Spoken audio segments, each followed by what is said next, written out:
Hot takes with Zohouse and Know It Owls. What's your name and what do you do?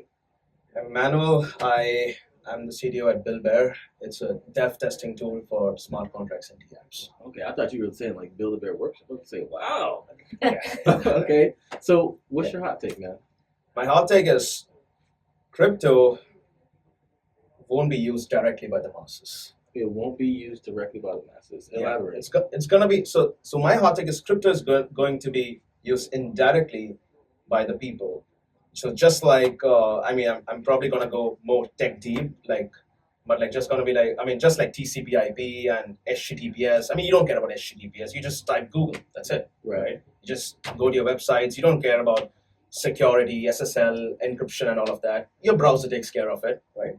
So crypto is gonna be used by people, but they wouldn't know that they're using it, I agree with that. right? The banks are just going to adopt it. Everyone's going to adopt it, and it's just going to be the normal world going forward. I think that's the only way to do it because if not, it's too hard. Like he said, TCP/IP. TCP/IP is Transmission Control Protocol, Internet Protocol, which is basically the foundation of our internet and the client. What's called the client server model. So when you go on a website, you're using TCP/IP, and you have all these servers that are talking to each other. Yep. But it seems like it's one internet, but it's a bunch of servers talking to each other. And right now, blockchain is in the dial-up stages of the internet, where we have all of these different servers.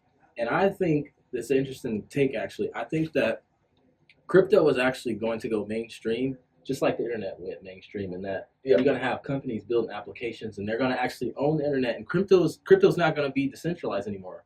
And we kind of already see that with Ethereum. Yeah, that's gonna what I think is that there's gonna be like multiple different chains, like intranets connected by bridges. That's how it's gonna be, right? So you're gonna have, like, let's say Polygon, or you're gonna have Ethereum, you're gonna have Base. There's gonna be bridges between it, right? Mm-hmm. So there's probably gonna be one global decentralized platform like Bitcoin or Ethereum, and then there's gonna be like a lot of subchains of different banks and different entities that talk to each other and just do their lives. That's basically what it's gonna be. Yeah. I remember back in the day, people used to be like, "Oh, I'm starting an internet hedge fund," and now if you say that, it's like, "What do you mean, bro?" Everyone uses the internet. Yeah. Crypto's kind of going to move to that same place, Yeah. but I feel like we're still in the wild, wild west. Yeah. Like, how do you see the process unfolding? Do you see it happening the same way, and just companies just slowly but surely becoming more interoperable? Yep. Or do you see like a big event happening, like kind of like with ChatGPT, that was like AI's like coming out party? Do you see crypto having like a coming out party or a coming out application? Because right now people are just swapping and gambling and things like that. So I would say it has to be a combination of both, right? So there has to be like a big event. Let's say like GTA 6 having some NFTs or something like that, right? Mm-hmm. That's going to be like a game changing for crypto or something like that. But like there's going to be a big event, but like there also has to be, like, let's say, standardization of how you do stuff, standardization of testing and development. That's basically what we do. We standardize things. Yeah, there has to be also standardization, but there has to be also got a big event, right? So for example, if you think about AI, there was a big event, which is the OpenAI, the ChatGPT, right? That just blew. Fastest growing app in history. But like the thing is, standardization of how you get the data sources. The data from the sources to the models is not yet properly done, right? So there are APIs by OpenAPI, there are APIs by Cloud, but like it's all different, right? You don't have a standard way to do stuff, and it is interoperable with different systems. Right. So with your company, are you guys trying to do anything to kind of solve that problem, or? So we are solving development in Web3. Okay, how do you solve it? Like, are you making it more secure? Are you making it easier? Like, what do you mean? We are making it more interoperable. So let's say you have a lot of tools across different chains. Different people are building different stuff, but they are building in isolation. We want to unify all of that and give them a common platform to build this stuff, and so that every developer has access to whatever tools they need. Okay, so like, for example, I'm trying to understand. Like, let's say I want to build an app on Solidity, but obviously you have all these other chains that have these other different programming languages. Are you guys kind of building something to where? Because I think Sui has this.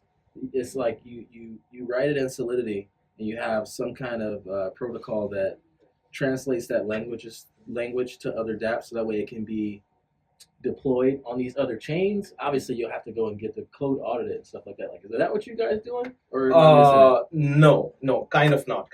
I mean, that's a translational tool, but like what we do is we give the translational tools, like tools like this, a platform, a common platform for testing and development in general. So it's more like VS Code, you can say.